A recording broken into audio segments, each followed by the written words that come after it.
2 Corinthians chapter 8. 2 Corinthians chapter 8. And we shall read from verse 1 to verse 5. Our text for consideration tonight. 2 Corinthians chapter 8, reading from verse 1 to verse 5. We invite those that are with us online. Please do join us as we read these verses responsibly. I will begin reading verse 1. Moreover, brethren, we do you to wit of the grace of God bestowed on the churches of Macedonia. How that in a great trial of the affliction, and abundance of their joy, and their deep poverty, abounded unto the riches of their liberality. For to their power I bear record, yea, and beyond their power they were willing of themselves, Praying us with much entreaty that we would receive the gift and take upon us the fellowship of the ministry to the saints. Last verse together. And this they did, not as we hoped, but first gave their own selves to the Lord, and unto us by the will of God. Niining kagabion, mga kaijunan, I'd like us to look at this subject on generosity. Generosity. To be specific, Christian generosity.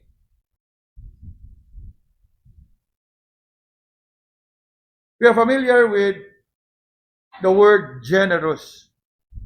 And oftentimes, the word generous, we tend to equate it with people who are perhaps rich and wealthy, and those who have material possessions. Kay lagi, we have the tendency to equate that word, generosity, sa mga tao nga anaa sa kapasidad nga makahatag generously.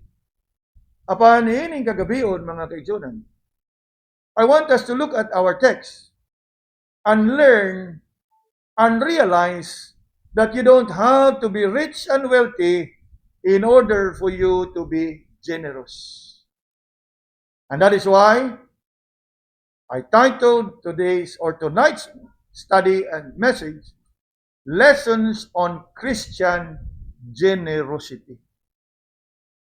O kini usa sa tinguha nga kita usab madasig sama sa mga kaigsuonan sa Korinto nga gitinguha ni Apostol Pablo nga madasig kay lagi. We have the tendency to think that to be generous, you have to be rich. Kay after all, unsa may imong ihatag generously if you don't have? That's a common understanding. Apan ining kagabion, mga kaijunan, I want us to learn biblical generosity, if you can call it that, but I chose to title tonight's study, Lessons on Christian Generosity. Although you don't find, and you will not find the word generosity in our text, but that is the word liberality diha. Liberality meaning that gawas nun kag malipayon ka, madagayaon ka nga magahatag. Not because you have much, but because you have a big heart. And that is what we are going to study tonight. Si Apostol Pablo, nining bahin sa iyang suwat, was actually writing to the church in Corinth sa tinguha nga iyahang madasig ang mga kaigsuonan sa simbahan sa Corinto to give, to address the need of the believers in Jerusalem. Now, siguro if those of you attending night class, pili pa lang dugay, we've studied and discussed this matter in details, particularly on those subject on giving. nga diin earlier on in 1 Corinthians 16, si Apostol Pablo naghatag og kamanduan nga ilahang tagan-an sa ilahang kanang paghatag ang mga kaigsuonan didto sa Jerusalem. So let's take a quick look as a background for tonight's study. 1 Corinthians 16. And look with me from verse 1 to verse 3. Ingon diha, now concerning the collection of the saints, as I have given order to the churches of Galatia, even so do ye. Kung unsa ilahang pagabuhaton? Upon the first day of the week, let every one of you lay by him in store, as God has prospered him, that there be no gatherings when I come. So obvious kayo nga ang iyahang kamanduan diha, iyahang pagdasig diha, nga sama nga iyang gidasig ang mga kasimbahanan sa Galacia, iyahapon nga gidasig kasimbahan sa Corinto, nga maggahin sa ilahang offering alang sa mga kaigsuonan sa Jerusalem. Now, in today's context, it could be a special offering, or in our case, the way we have practiced is in a form of a love gift nga imuhang ihatag through the offering bag with a designated kanang title, love gift for, in this case, love gift for the Jerusalem believers. Kaya nga naman, kay mo may naadiha nga iyahang gisuwat in verse 3. And when I come, whomsoever ye shall approve by your letters, them will I send to bring your, look at the word, liberality unto Jerusalem. So, unsay iyang kamanduan, iyang pagdasig, siguro og himoa nga sagada tapok ninyo sa kada unsang adlaw, kada unang adlaw. Gani that now gives us the clue that during this time in the New Testament, the church have been gathering no longer on the seventh day, but on the first day. Because this refers to the gathering of the believers in worship. Unya, they were exhorted by Paul nga himua nga makagahin kamo sa inyuhang resources, that you can give a portion of it. And what kind of portion? As the Lord has prospered you. Tanawa diha, as the Lord has prospered. Makita ninyo da in verse 2. And you laid by him in store as God had prospered him, that there be no gathering when I come. Meaning, nga ana-ana kanunay, nga sa panahon nga makaagi si Apostol Pablo, diretso na nga iyahang madala o iyahang ma-forward dito sa mga kaigsuonan sa Jerusalem. So mao kana ang context or ang background niining ato ang pagatun-an karon. There was a great need of among the believers in Jerusalem, and Paul was burdened to exhort all the churches. Now this is very interesting, because as we think of the church in Jerusalem, they were made up of what? Jerusalem, Jewish Christians. Churches in Corinth, churches in Galatia, churches in Macedonia, they're actually Gentile churches. And if you are familiar with the book of Acts, in the early days of the New Testament church, the Jewish Christians, especially the believers in Jerusalem, takes pride of their heritage, nga sila gyud ang kaliwatan ni Abraham, nga sila gyud ang mga anak sa Ginoo. In fact, there was even a strife between Gentiles and Jewish Christians. Kaya nga naman, some Jewish Christians, bisan pa man og Kristohano na sila, they still would insist nga ang mga Gentiles, unless they are circumcised, dili pa assure o dili pa siguro ang ilang kaluwasan. And that is wrong. We all know it. But somehow, at that early stage of the church, there are Jewish converts into Christianity who still holds on to that pride. O gani, mauna nga interesting kayo ni, kaya nga naman, This is surely a humbling experience for the church in Jerusalem. But they always take pride that they are superior because after all, they come from the line of Abraham. Apan sa ilaha karong sitwasyon, ang ilahang kahimtang, unya ang mga magtutuo from Gentile churches maunay nagpadangat sa ilahang hinabang ngadto kanila. And that in itself is another sermon to consider. But just to highlight to you, what is this all about? Nga diin, sa bahay ni Apostle Paul, iyahang tinguha, nga iyahang dasigon ang mga kaigsunan, niini nga mga kasimbahanan, to be able to address the need of the brethren in Jerusalem. Unya, dinhi sa iyahang pagsuwat ngadto sa taga-Korinto, he draws their attention. Ang iyahang pagdasig sa tinguha ang iyahang madasig ang mga kaigsunan sa Korinto. Paul writes, citing an example to the church in Corinth, the generosity of the churches in Macedonia. And this is really interesting, nga naman, because the Macedonian church became known for their generosity. And especially so, when you come to realize that the church in Macedonia were not an affluent church. Dili ni siya usa ka simbahan nga composed of rich and wealthy people.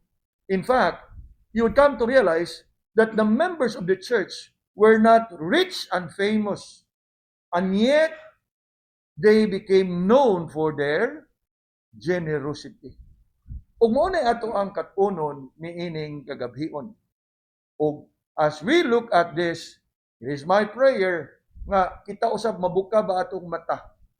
Ug nga kita mabuka ang atong mga mata ang atong mga kasing-kasing and would come to that right and a clearer understanding that you don't have to be rich in order for you to be generous.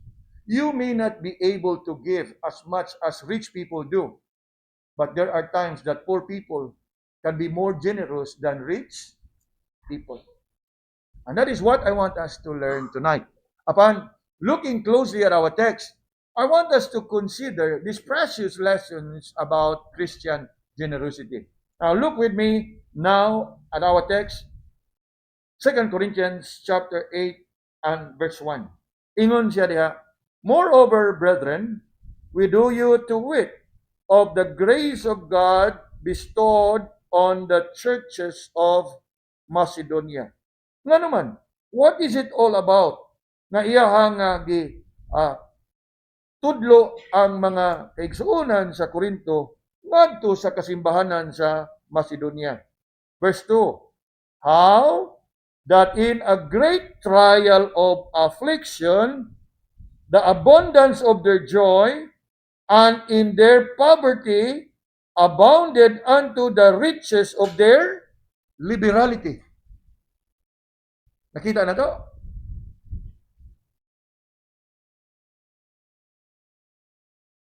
Paul is pointing the believers in Corinth to the example set by the churches in Macedonia.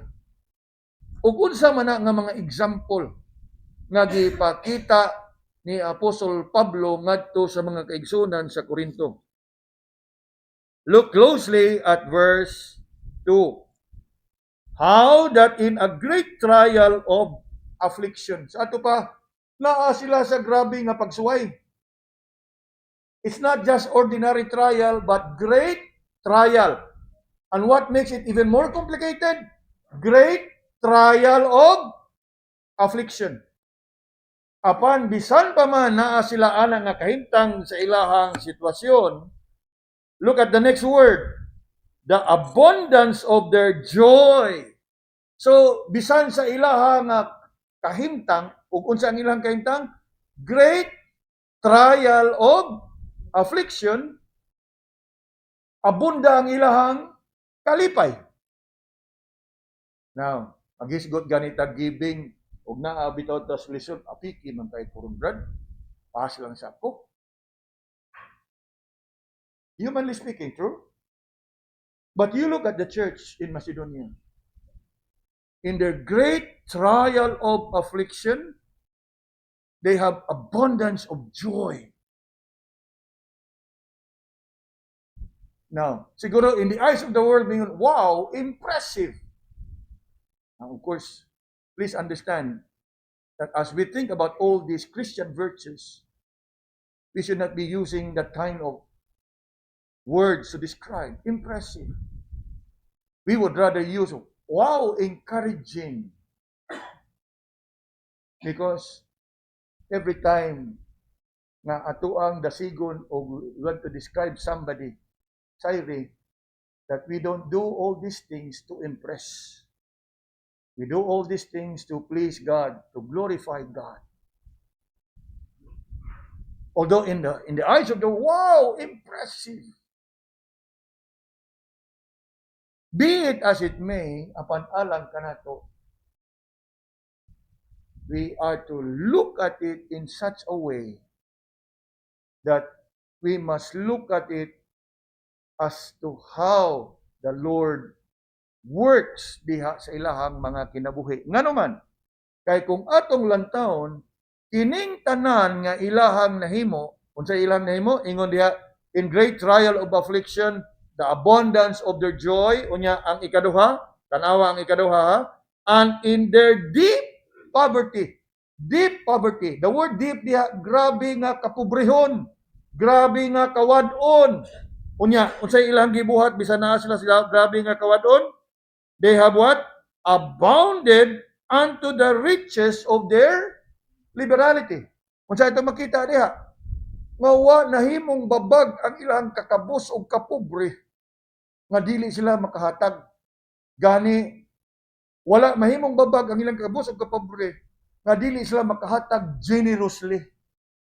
Now you can only imagine how it is like for a church deep in poverty yet can be generous at the same time. Dali na kayo mingon ta nga pas lang sa amin pastor.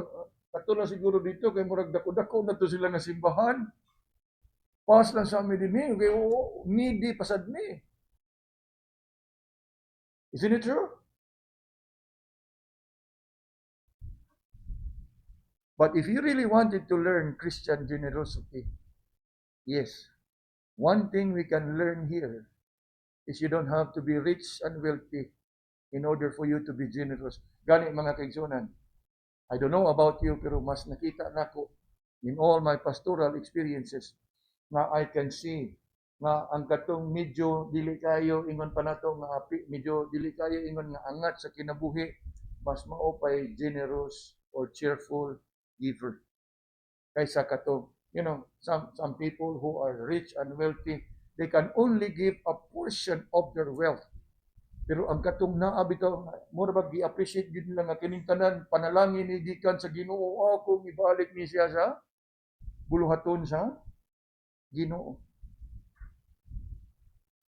But just when you think nga kining tanan nga atong nakita diha sa simbahan sa Macedonia is something that they have achieved by their own human effort, one thing about Christian generosity that I'd like us to learn is this, and this is our first point. Christian generosity is a work of God's grace. Christian generosity is a work of God's grace. Yes, the Apostle Paul commended the Macedonian church because of their generosity. Upon, I want us to realize that their generosity was not because of their human effort, but it is actually a fruit of the grace of God. Come with me back to verse 1. Ingon gid, moreover, brethren, we do you to wit of the grace of God bestowed. Sa ato pa, grasya na siya gikan sa Ginoo. Ngayahang gipaambit sa mga kaigsunan sa Macedonia that they are able to give generously despite sa ilang kakabos, despite sa ilang kawadon.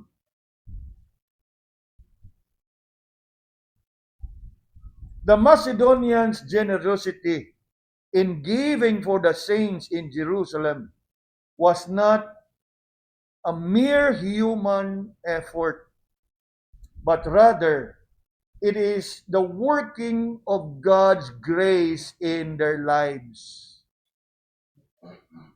Mo kana nga, we should be abstaining and refraining from using the word impressive. Okay, whenever you have done and accomplished something that is worth commending and commendable, you can only say, oh, grasya ra ginis Ginoo, brad, nga ako ning nahimo.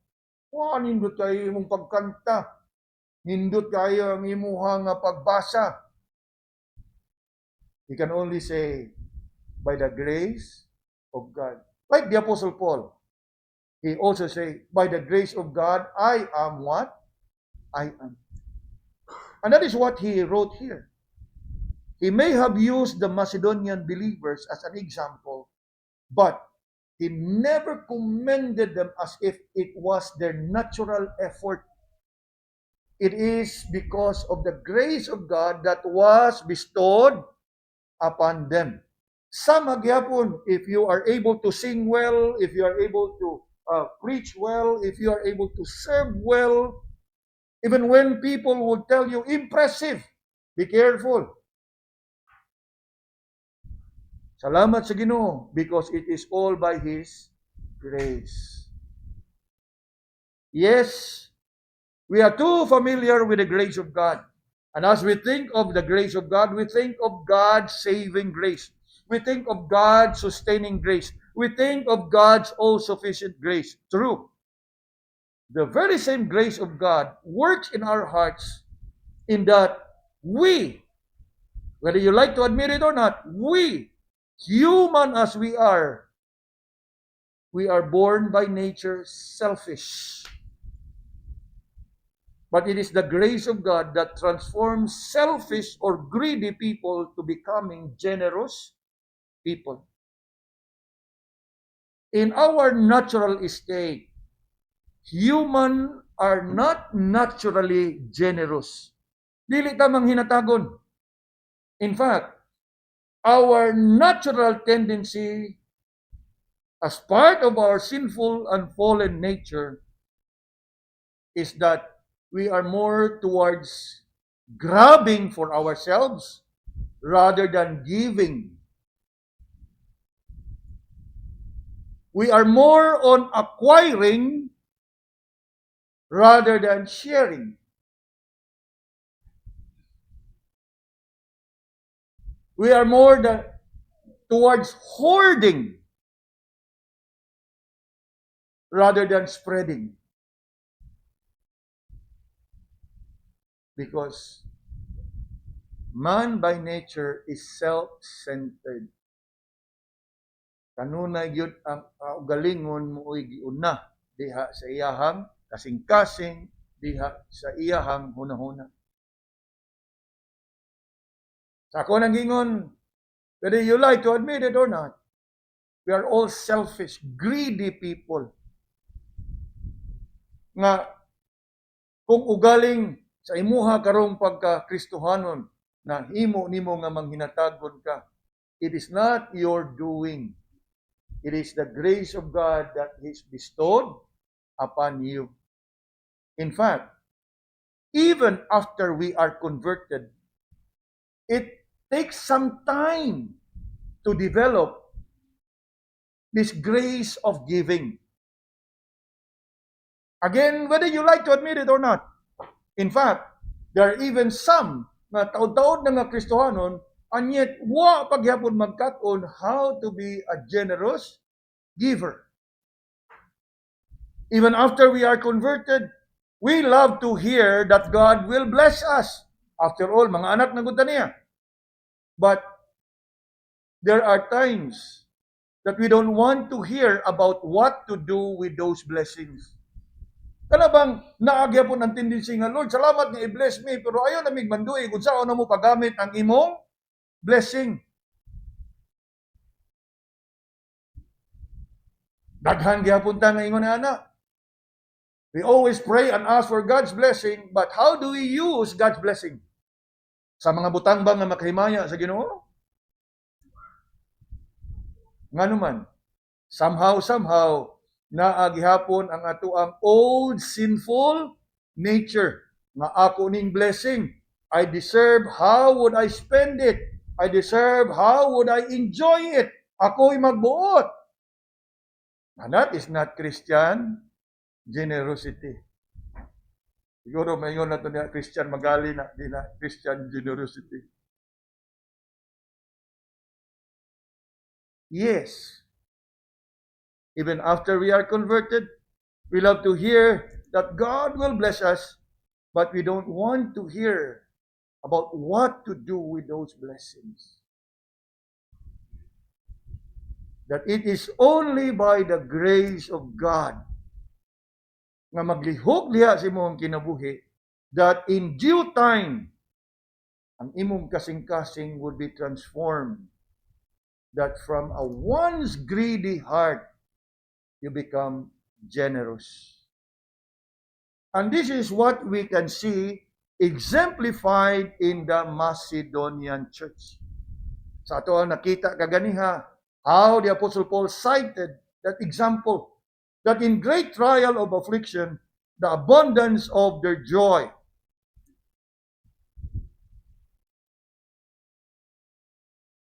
If you notice, mga kaigsunan, these are actually paradox. Paradox simply means seem to be opposing at both extremes. Sa kagrabe nga kasitwasyon sa ilahang mga pagsuway, mausab kagrabe ang ilaha nga kalipay. That's a paradox. And that is really interesting and worth noticing. Kay lagi, by nature, we can so easily decline. Pas lang sa mga Apostle Paul, kay tanaw among kayong tango, lisod kay me. Na pud mis pagsuway. Gani kami pud mismo tabangonon. Nga naman, because we are in great trial of affliction. And yet, you look at them. They have abundance of their joy. You know what it means? Sa ilahang kasing-kasing, they are even willing to let go of whatever little they have.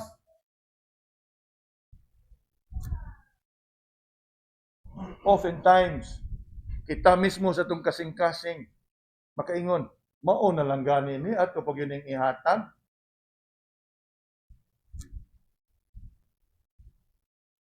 Di ba no? Naglisod naman ganita at kapag yun yung ihatag.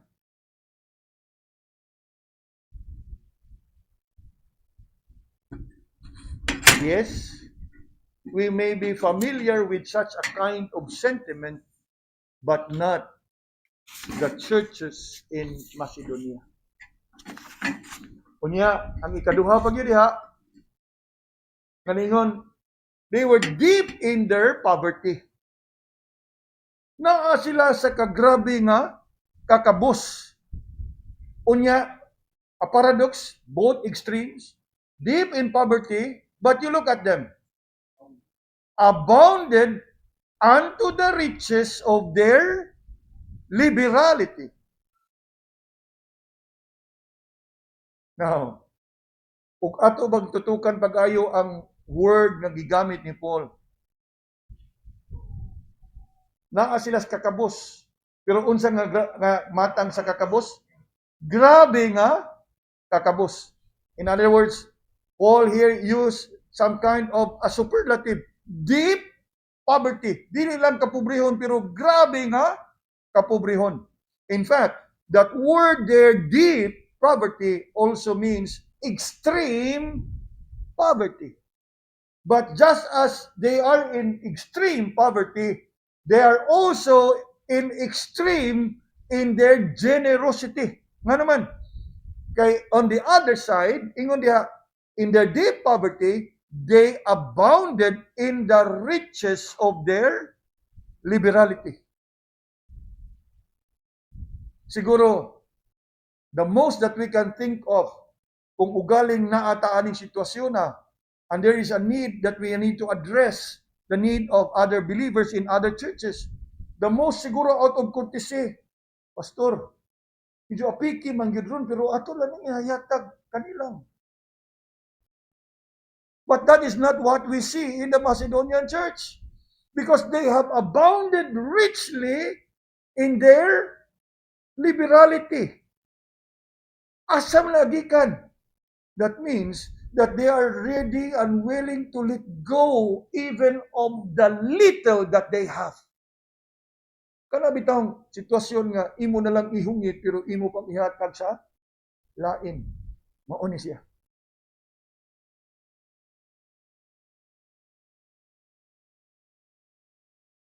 And you know mga kaibigan, morning mga butang nga mga pagtulunan na of course we seldom hear preach in the pulpit, but these are the topic and truth that we must be reminded. Kaya nga no, kay sa kadaghanan, nagkadugay ta sa ato ang Kristohanon nga pagtuo, and yet we seem not to be growing in this area of giving. The example of the Macedonian church, kung ato ni siyang tanawon, is actually a rebuke to those who make excuses for not giving. Ingon pa nato ba nga og ato ning katunon bitaw? And if we happen to be struggling in this area, I am sure nga mura ka og gi-rebuke diha sa imong kasing-kasing, mura ka og i-prick diha sa imong kasing-kasing. Especially if you really would take it by heart. Kay more often than not, these are the usual excuse. Maura gani ni akong gikita, maura gani ni akong kinitaan, maura gani ni ego, maura gani ni para sa ako. How can I be generous? How can I give? So, una nga rason, lesson nga itong makatunan din yung mga kitsunan nga, yes, you don't have to be rich and wealthy in order for you to become generous.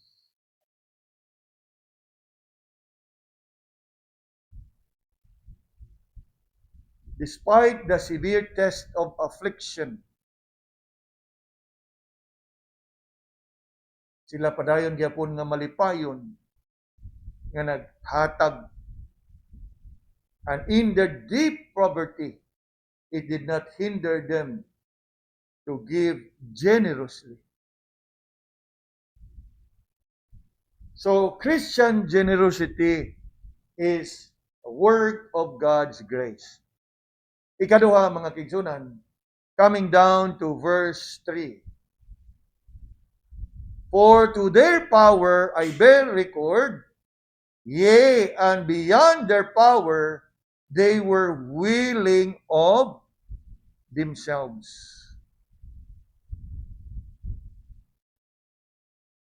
Christian generosity works out that we give willingly.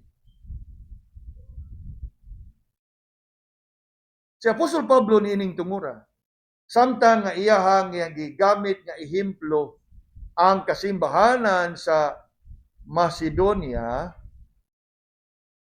siya ni testigo. Iyon sa niya pagtestigo, ingon siya diha in verse 3, I bear record. I bear record simply means nga I myself can testify. And what is it that he bear record regarding the generosity of the Macedonian church? Una, Paul testified that in their manner of giving, firstly, they gave proportionately. They gave proportionately. Look with me at verse 3. Kanang unang bahin diya, for to their power. That phrase there actually means according to their ability. according to their ability, they were willing of themselves. Ato pa nga naay kalipay nga ilahang gihimo ang paghatag. And what was their manner of giving? They gave proportionately to their power. In other words, to their ability. They gave what they can afford to give. That means they gave within their capacity. Now, of course, what can you expect from them? Within their capacity, they were deep in poverty. So, you can be generous, and generosity is not measured with the figure and the amount. It is measured about how much you give. Compare it sa imuha usab na estado.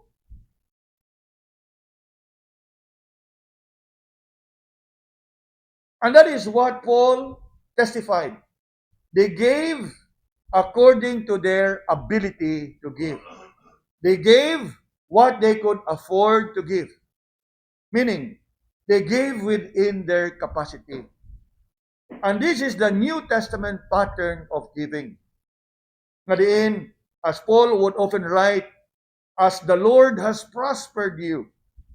Now, in this case, naa sila sa grabe nga kalisod o kapobrehon, as the Lord has provided for you. In other words, it is commensurate sa ilahang kapasidad nga muhatag. Now, of course, in the case of the Apostle Paul, grabe ang iyang kadasig ini. Kaya ako nagtuo nga si Paul, makasabot na siguro gihapon og wa gyud sila mahatag. Kay nahibaw gud si Paul sa ilahang kahimtang. Mao gani nga nahimo silang ehemplo kay si Apostle Paul mismo nadasig sa ilahang testimony. Because they gave proportionately. In other words, they did not excuse themselves from giving. Upon their giving does not begin and end there. Kay ang verse 3 ni padayon, for to their power I bear record, yea, and beyond their power. Sa ato pa, not only that they gave proportionately, the fact that beyond their power, that means they also gave beyond their ability. That means, this time around, it's no longer proportion, but it is beyond. And that giving becomes now sacrificial. They gave proportionately, they gave sacrificially. Now, obviously, sa kada pagsimba o sa kada nga we would respond to a call to give, we always have that readiness to give. True? Very true. For by the grace of God, wa pa sad ta moabot sa kahimtang nga ilahang nahimutangan. Nga sa kada takilid nato, kada kuot nato natay mahatag, siguro punta nga naapay nabilin diri nato. True? Very true. But Apostle Paul was so encouraged by the testimony of the church na bisan pa man in their great trial of affliction and in their deep poverty, they did not just give according to their ability, but even beyond their ability. In other words, nagsaksihan ni Apostle Paul na ang ilahang paghatag even goes beyond his expectation. Kana bang nakaingon si Apostle Paul nga matay, wag yung ko magtuo nga ingon, ana sila ka manginatagon. Perhaps Paul may have his expectation nga, kung unsalay atong madawat, gikan ani nga simbahan, kaya naaman is kakabos. Praise God. Pero, what they gave is beyond what the Apostle Paul expected. Nga naman, because they not only gave proportionately, they also gave sacrificially. In other words, they did give according to their means, but even beyond their means. Now that is something, mga gigsunan. this time, they're not just engaged in proportionate giving, but they're now engaged in sacrificial giving. And this is something I'd like us to learn here. True generosity is not measured by how much you give. It is also measured by how much you keep.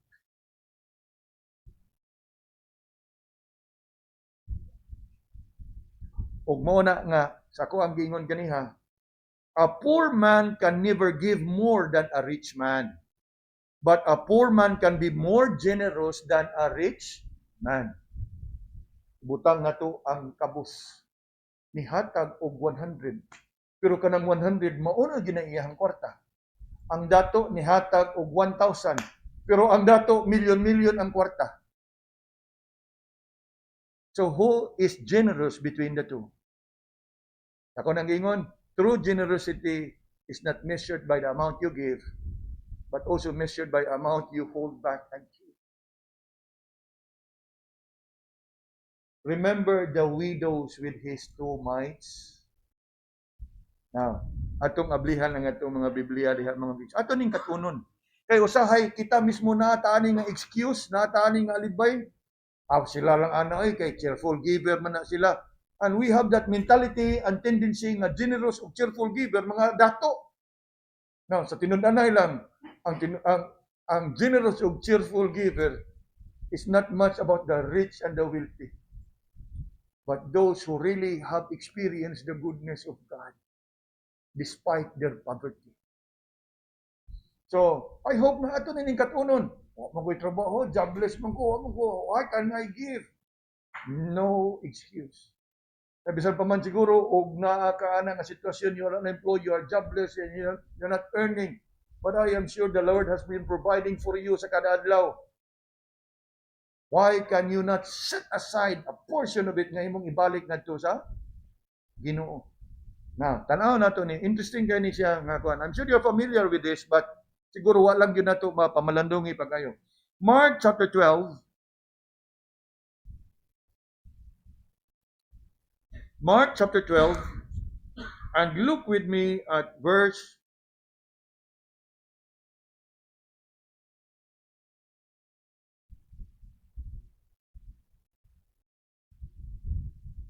41 to really establish the context. Verse 41 ingon diha, and Jesus sat over against the treasury and beheld how people cast money into the treasury. And many that were rich cast in much.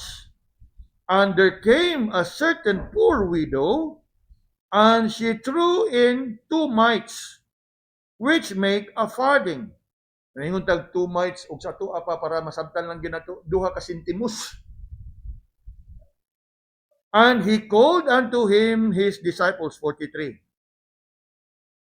and said unto them, verily I say unto you, that this poor widow had what? Cast more in than all they which have cast into the treasury. Now, the Lord is highlighting here what the poor widow gave. How much did he give? 2 cents, 2 mites. Apan ingon siya, nga mas dako ni iyang gihatag kaysa itapok nimong tanan nga gihatag atong mga dato. You look at the words again used there. This poor widow had cast more in than all they, in other words, all the rich men have cast into the treasury. Nga naman, kaysa ako ang gingon, true generosity is not measured only by how much you give, but also by how much you keep, how much you hold back.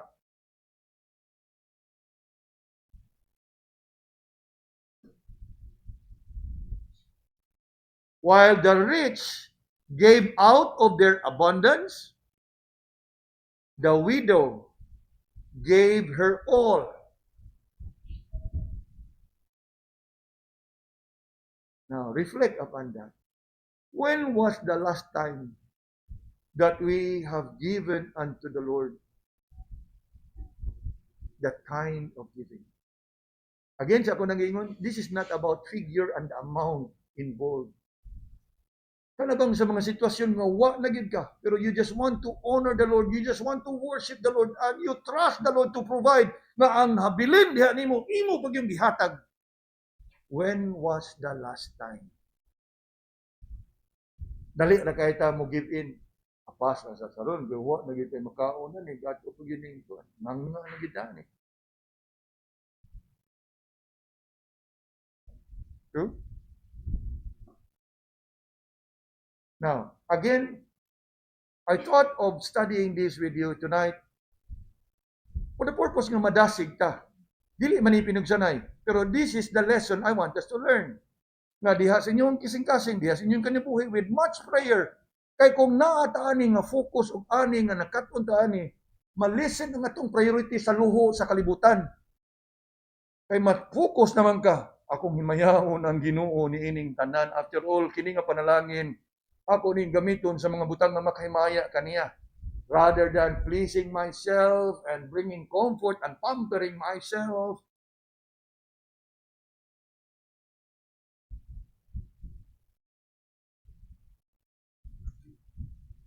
They gave proportionately. They gave sacrificially. And then, still in verse 3, notice the last part. Ingon diya, for to their power, meaning according to their ability, they gave, and beyond their ability, they gave. And then, you look at the last part. They were willing of themselves. What does it mean? It means, nga testigo si Apostle Paul, nga why ni pugos nila. Ilahan ang gihimo, they gave proportionately, they gave sacrificially, because they gave willingly. In fact, that phrase there, they gave willingly of themselves, means that it was their personal and their own choice. It was their own decision. O kung sa ilaha nga rason nga nakaabot sila, they simply have heard that there is a need of the brethren in Jerusalem. By the grace of God working in them, they responded this way.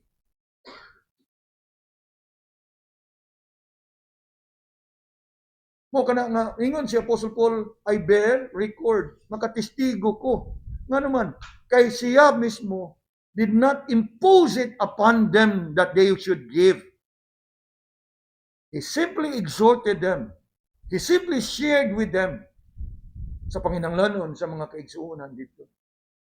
And hearing about the situation in Jerusalem, they have responded willingly. Not by coercion, not by obligation, but voluntarily. Unya, mo ni angay natong katunon usab mga kaigsuonan.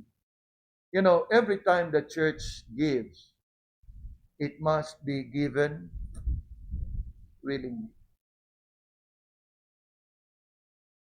We cannot impose it.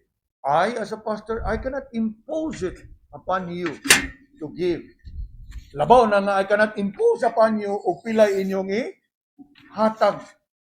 All I can do is teach you like this, to encourage you, to exhort you. Nga naman, because it is natural for the church to grow in grace, yes. And in growing in grace, it is natural that we would also grow in the grace of giving. Come with me for a while to verse 8 of our of 2 Corinthians. 2 Corinthians chapter 8, and look with me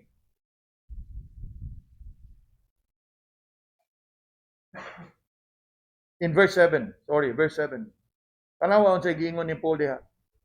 Therefore, as ye abound in everything, in faith, and utterance, and knowledge, and in all diligence, and in your love to us, see that ye abound in this grace also. And which is that grace he is referring to? The grace of generous giving.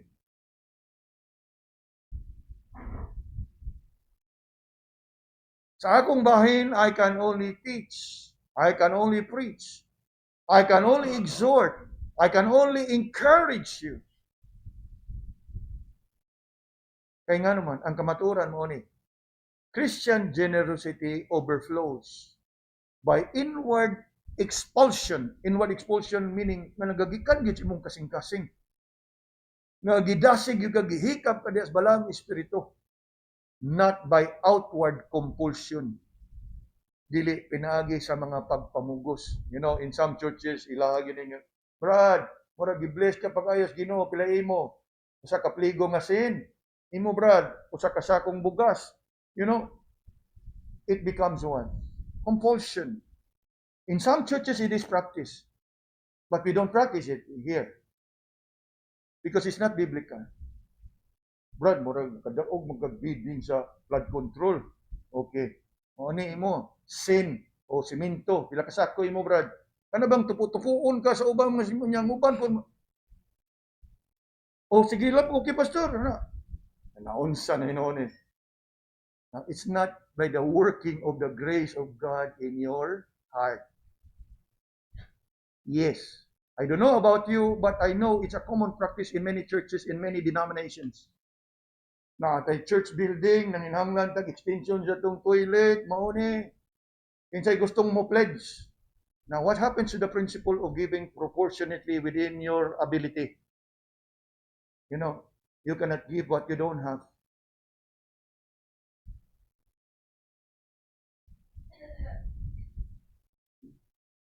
So mudawat ang hardware of pledge. Usa ka pligo ni nga sin. But you know, it's a common practice.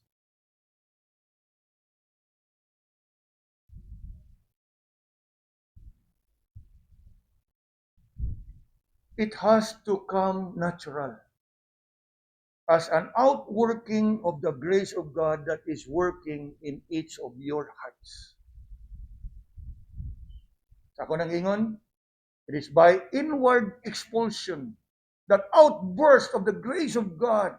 I have been greatly blessed by God, not in terms of money and material things, but I have been greatly blessed by God. Why can't I share such blessing nga ni sa uban, o ngadto sa uban? Inward expulsion, not outward compulsion. We know this principle very well. 2 Corinthians chapter 9. Turn with me to 2 Corinthians chapter 9 and look with me at verse 7. 2 Corinthians chapter 9 and look with me at verse 7. Ingon diha, every man according as he purpose in his heart, so let him give, not grudgingly or of necessity, for God loveth a cheerful giver. No.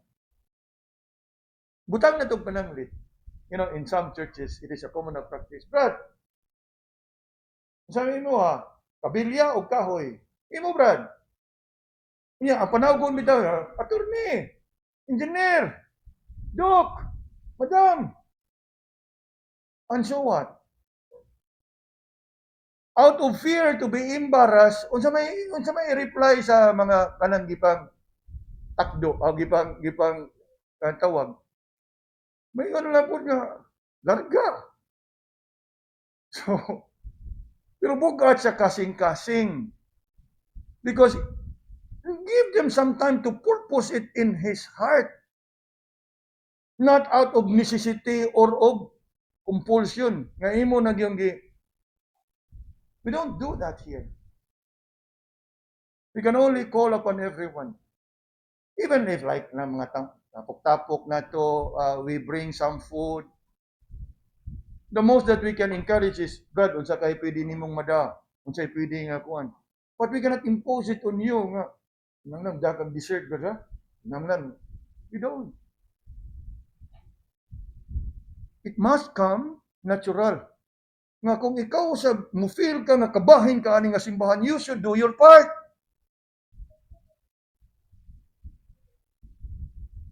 Because after all, we are one body.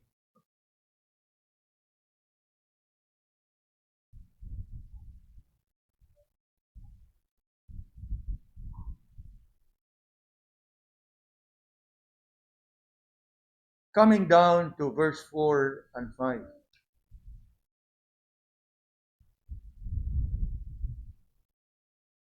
Makita nato diha how Christian generosity works out godliness. Christian generosity is a work of God's grace. Christian generosity works out giving willingly. Christian generosity works out godliness. Now think about this. A godly church is a generous church. Now we're not talking here about a rich church or an affluent church. A godly church is a generous church. And how do we see that here? Tutuki ba kayo ang verse 4? Atong nasayran nga ang kahimtang sa Macedonian church naa sila sa kapobre, kakabos, naa sila sa grabe nga kasakit ug kapait. And yet, bisan pa man sa ilahang estado, look at what they did in verse 4. Ingon diha verse 4, praying us with much entreaty that we should receive the gift and take upon us the fellowship of the ministering to the saints. Kanang word diha nga ingon, praying with much entreaty, it actually means nga sila, they earnestly beg, nang hangyo gid silang Paul. Nga naman, kaysa tinud-anay lang kung imong basahon gid nga bersikulo, si Apostle Paul initially nagduha-duha sa pagdawat sa ilahang hatag. And that is why Paul here testified that they prayed us with much entreaty. Sa ato pa, nangamuyo sila pag-ayo nga amo ang dawaton ang ilahang gihatag kay haron sila makig-ambit nga makatabang sa mga igsoon. Wow. When was the last time you've heard the church that they beg to give? Nang hangyo nga dawata ni. Oftentimes we are more familiar with churches begging to receive. But the Macedonian church, they begged and pleaded with Paul nga iyang dawaton ang ilahang gihatag nga gasa. For obviously, kung imong tanahon diha, si Apostle Paul siyang kagalingon, nagduha-duha sa pagdawat kay nakakita siya sa sitwasyon sa simbahan. And yet, as you look at verse 4, they prayed with us with entreaties. Ato pa nangamuyo silang pag-ayo. They pleaded with Paul that he would receive the gift. Kay alang kanila, it is a privilege that they can have fellowship. Fellowship simply means nga makaambit sila sa pagtabang sa mga kaigsuonan dito sa Jerusalem. Take upon us the fellowship of the ministering of the saints. In other words, ilabangginan nga Apostle Paul, ayaw mighikawi ini nga kahigayunan nga maka-apil mi o makaambit mi, makatampo mi. Bisan og gamay siguro ning among mahatag, pero at least nga naa mi nahatag na makig-ambit kaninyo sa pagtabang sa atong mga kaigsuonan dito sa Jerusalem.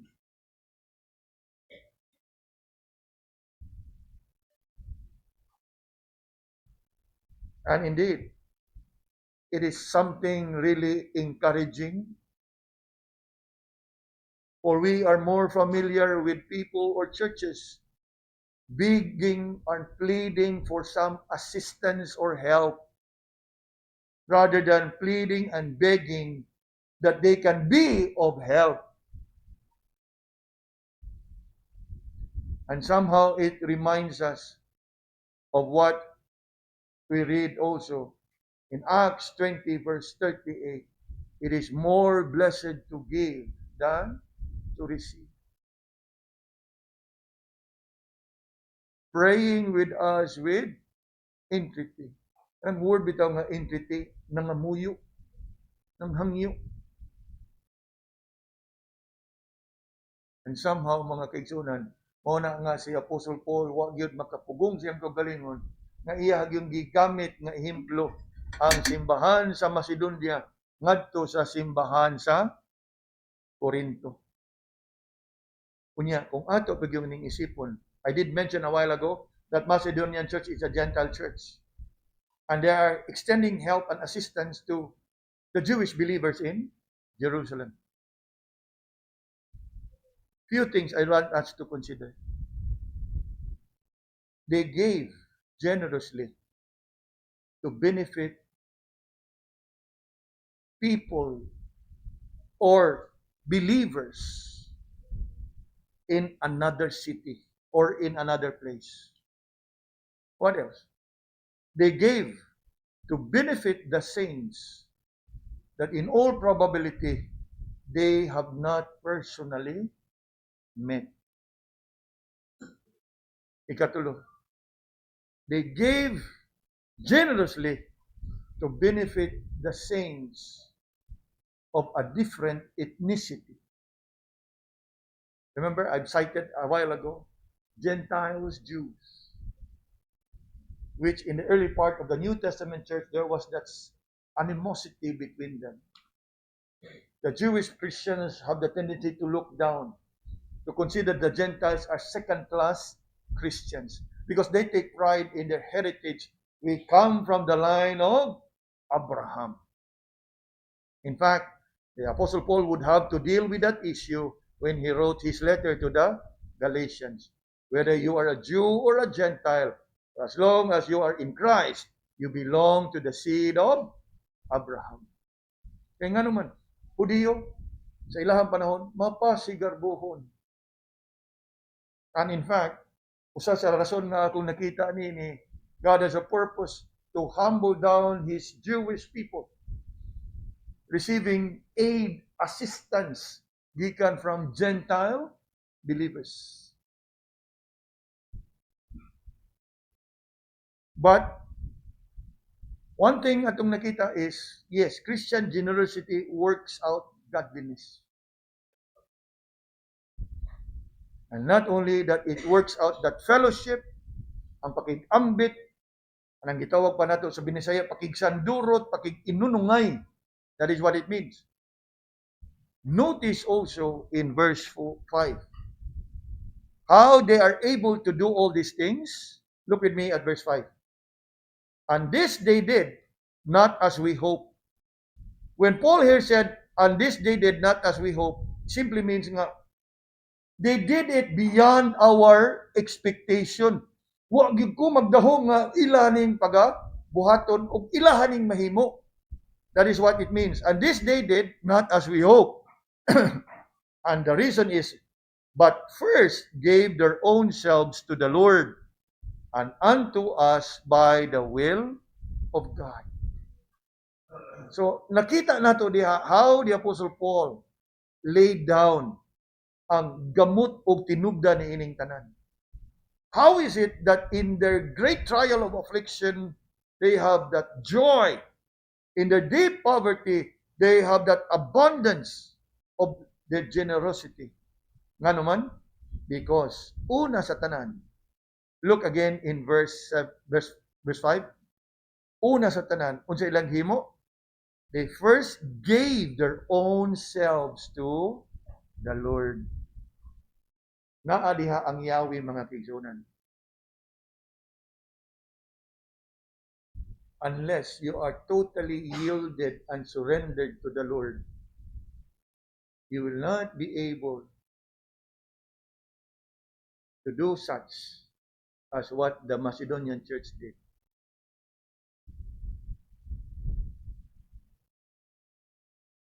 Look at that phrase there. First gave their own selves to the Lord. Siguro, una nga masud sa tungon na ni, they gave themselves to the Lord in salvation. Yes. But in this case, they gave themselves unto the Lord in submission. Ang Ginoo naglihok silang kasing-kasing. There is a need of the brethren in Jerusalem.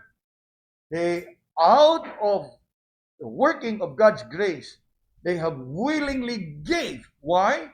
Because first and foremost, they have given themselves unto the Lord. Simply means, Lord, among gitugyan ang tanan diha kanimo.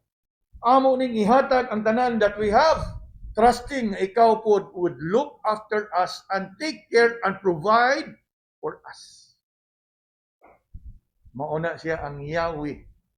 How the Macedonian church came to be known as a generous church. Sayri mga kaigsunan, unless you come to a point of totally yielding your all ngadto sa Ginoo, you will not be able to yield and even to give generously. Kay sa imuha nga pagtugyan sa imuhang kaugalingon sa Ginoo, daw sama nga imuhang gisalig ang tanan ngadto kaniya.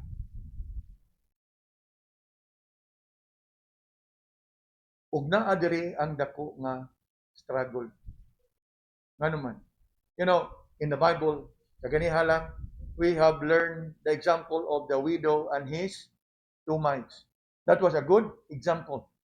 I am sure you also have heard and read of the account of Ananias and Sapphira. You know, right? So, Ananias and Sapphira was a bad example. Now, why would the scripture have all this recorded? Obviously for our instruction, true. But also for our example. Maliin atong masayran nga, yes, in the testimony of the widow, the Lord was delighted, not much of the amount, but the attitude behind her giving. In the case of Ananias and Sapphira, they appear to be generous, but obviously the Lord knows o kung sa'y tinuod. And you know what happens, right? Maugya po na siya sa tuwa. Sometimes we love to portray that we are generous. Now, it's about time that we learn the biblical and Christian generosity.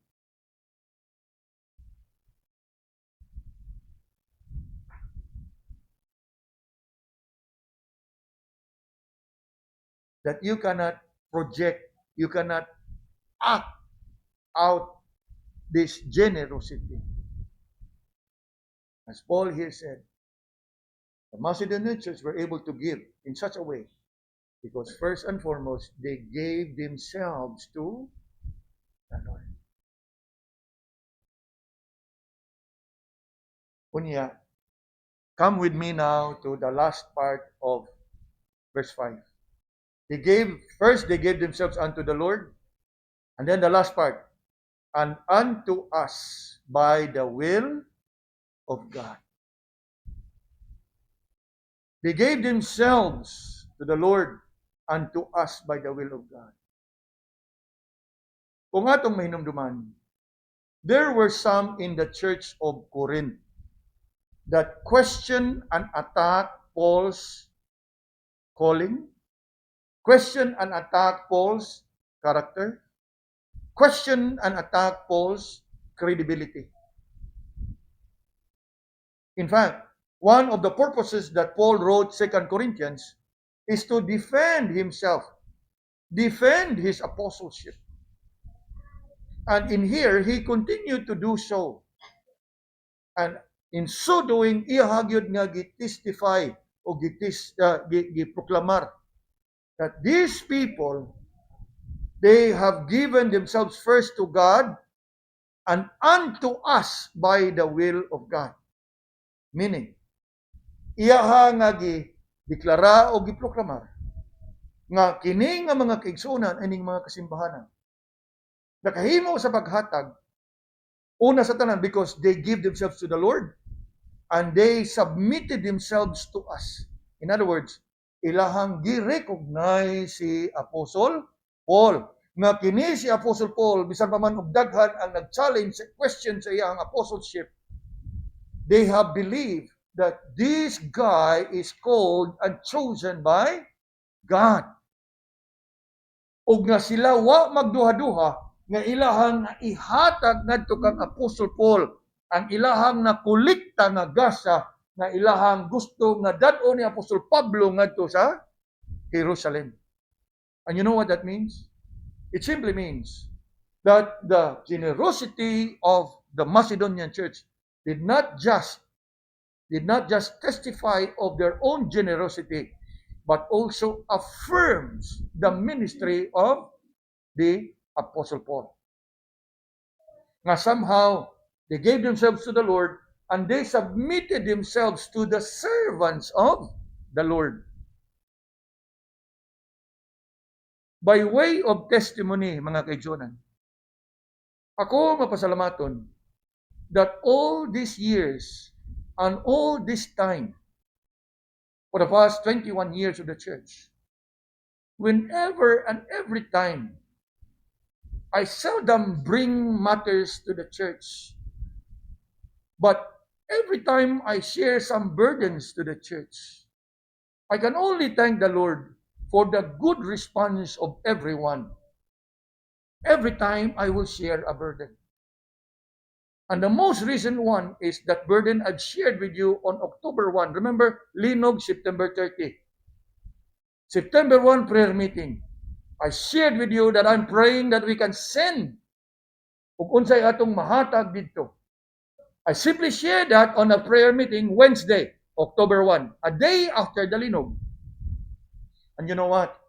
Ang ako lang pagpasalamat sa Ginoo is how you have responded. First thing the following day, October 2, Thursday, nagsunod-sunod ang mga kaigsunan nga nagdala dinhi sa ilahang ipadala nga ilahang ihatag sa mga igsuon dito. It's not that I coerce everyone. It's not that I have obligated everyone. You can remember, I simply shared, I pray that we can send in or bring whatever we can give sa atuang mga kaigsuonan dito. And I can only thank the Lord for each time I would share such burden, there is that readiness among you to respond, to distribute to the necessity of the saints. Nga gani, ni ana yung pagkahuibis, I was really like, wow, sayo kayo. As I have said, sa kog yung mainumduman. The very first was our brother Tata Igoy and family. They came with 2 sacks of rice and some other canned goods. And then nagsunod-sunod na dahil, dili na nako dahil mainumduman. But it was enormous. Sunod-sunod nga pag kanang abot. Unya, there was even a time nagduwa-duwa pa mi ni Mrs. nga unya ko nga manlakaw ta kay mamalita og kanang bugas nga ato ang kanang putos. Unya, nagduwa-duwa pa mi glakaw kay basin og naay mo abot. But thank God nga nakahimo gyapon nga nakapamalit unya pag-abot dinhi og nag-abot-abot ang mga kaigsuonan.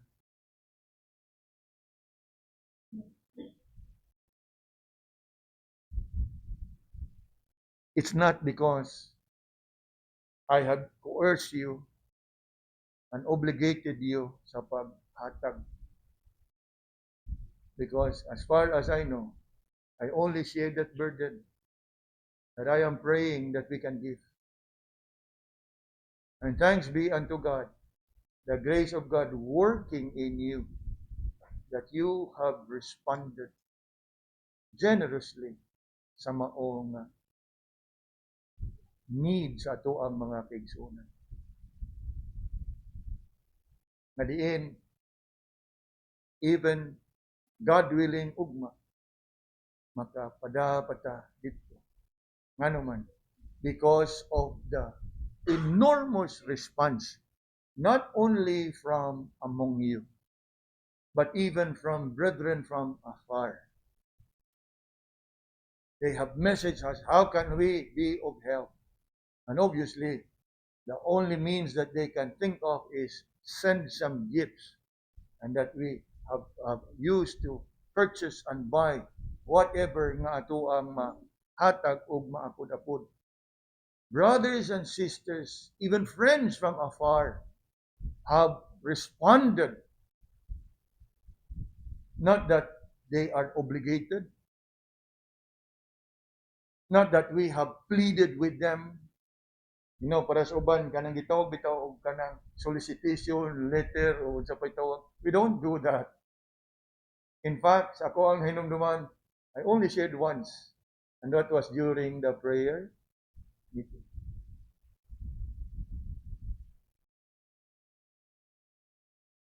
What does he tell us? He tells us, and he tells me, that the grace of God is working in each one of you.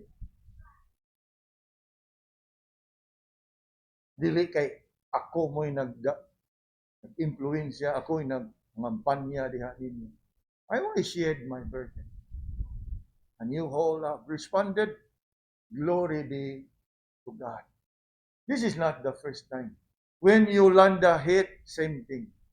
When the earthquake in Bohol took place back in 2013, same thing.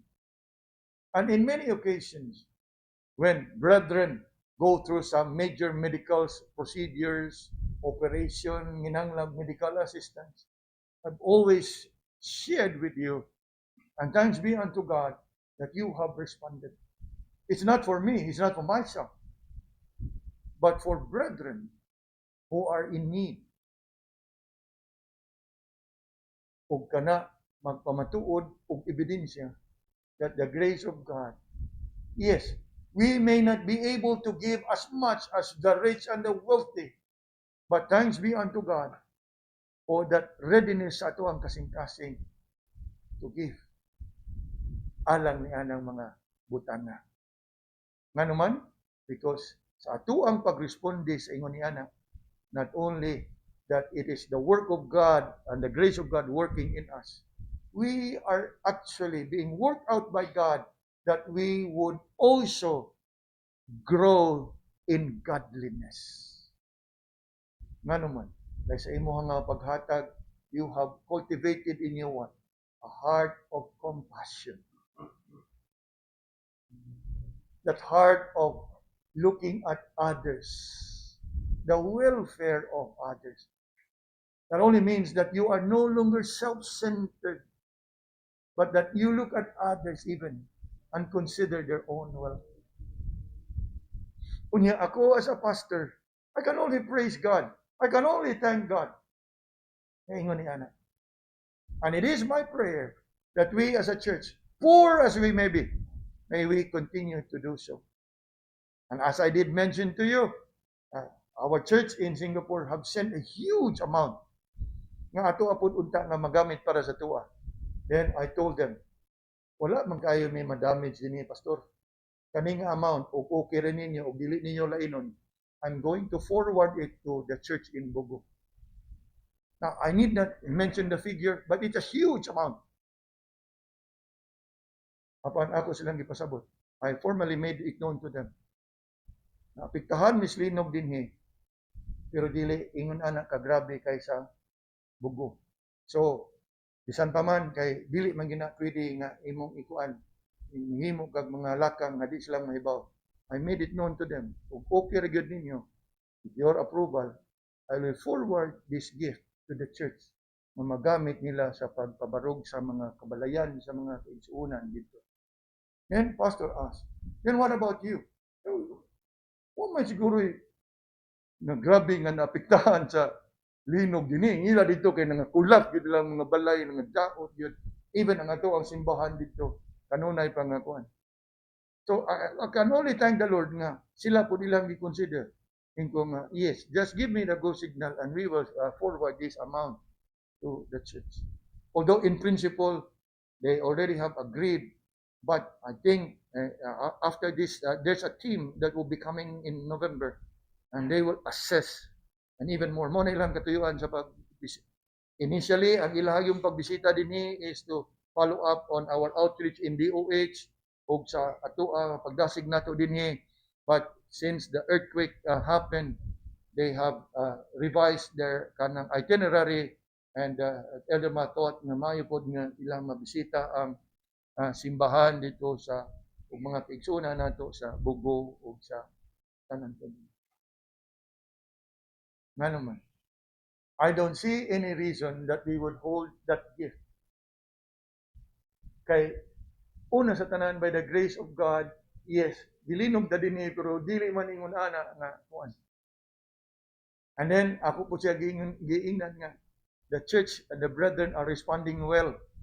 And some brethren from other parts of the world have been sending gifts. Then, ingat siya, are you sure? Yes, I'm sure. Siya, okay, praise God. Now, that is one way of growing, how to be generous. The Lord has been generous sa pag-provide kanato.